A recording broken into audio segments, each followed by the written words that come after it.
नमस्कार। आज हम एक बहुत ज़रूरी विषय पर बात कर रहे हैं, एक हालिया विश्लेषण के आधार पर। हाँ। ये विश्लेषण डिप्रेशन के उन संकेतों पर है जो थोड़े छिपे हुए होते हैं, बिल्कुल मतलब अक्सर नजर नहीं आते। बिल्कुल। और ये वो डिप्रेशन नहीं है जो हम सोचते हैं कि कोई बस उदास है, या ये उन लोगों में भी हो सकता है जो बिल्कुल ठीक लग रहे होते हैं। हाँ हाँ, बिल्कुल सही कहा।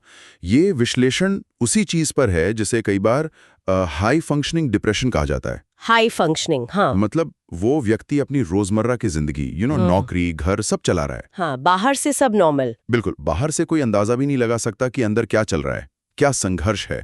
हाँ। तो इस विश्लेषण का मकसद यही है कि वो छोटे छोटे सूक्ष्म संकेत पहचाने जाएं। तो चलें देखते हैं इस विश्लेषण में क्या मुख्य बातें हैं। सबसे पहला संकेत जो मुझे लगता है काफी आम है, थकान। हाँ, थकान।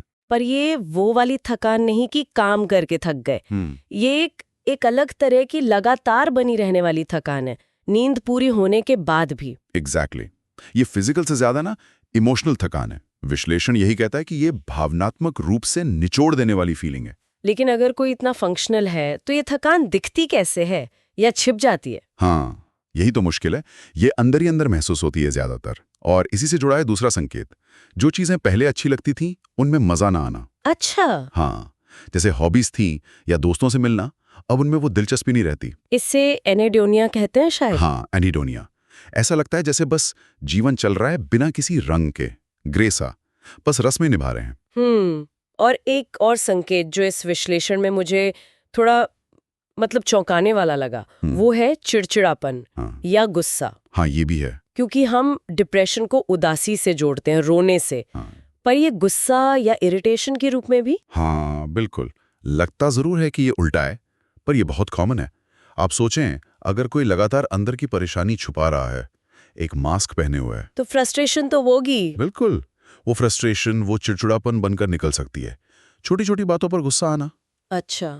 और इसके साथ ही विश्लेषण ये भी कहता है कि खाने और सोने के पैटर्न बदलते हैं। हाँ, ये तो सुना है। या तो नींद बिल्कुल नहीं आती या फिर बहुत ज्यादा आती है। और खाने का भी वही, या तो भूख एकदम मर जाती है या फिर लोग कंफर्ट के लिए, मतलब वो इमोशनल ईटिंग, वो ज्यादा करने लगते हैं।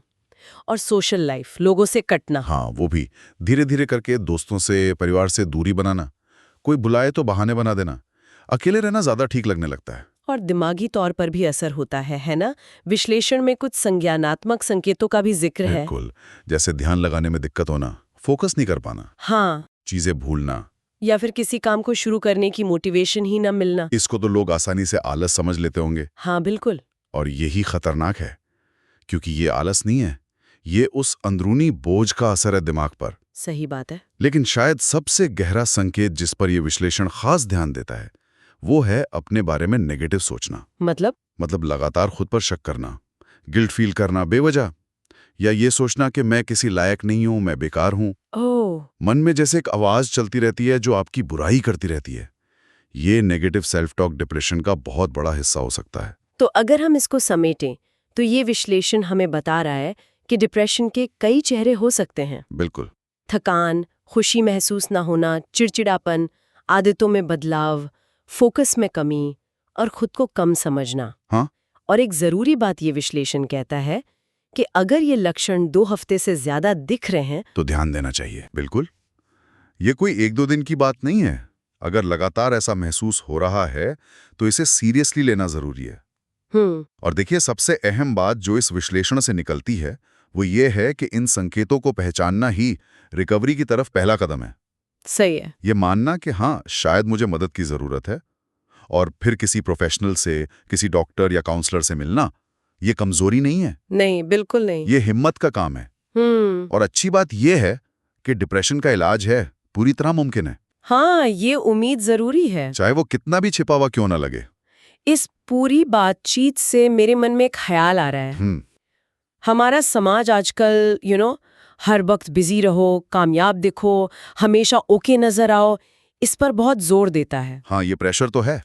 तो क्या ये प्रेशर इन शुरुआती हल्के संकेतों को पहचानना और मानना और मुश्किल नहीं बना देता? लोग शायद सोचते होंगे, नहीं मुझे कुछ नहीं हुआ, मुझे तो काम करना है। ये बहुत वैलिड पॉइंट है। ये जो हमेशा मजबूत दिखने का दबाव है, ये वाकई में लोगों को मदद मांगने से रोक सकता है। ये सोचने वाली बात है कि कहीं हमारा समाज ही तो इसे और नहीं छिपा रहा। बिल्कुल, सोचने वाली बात है।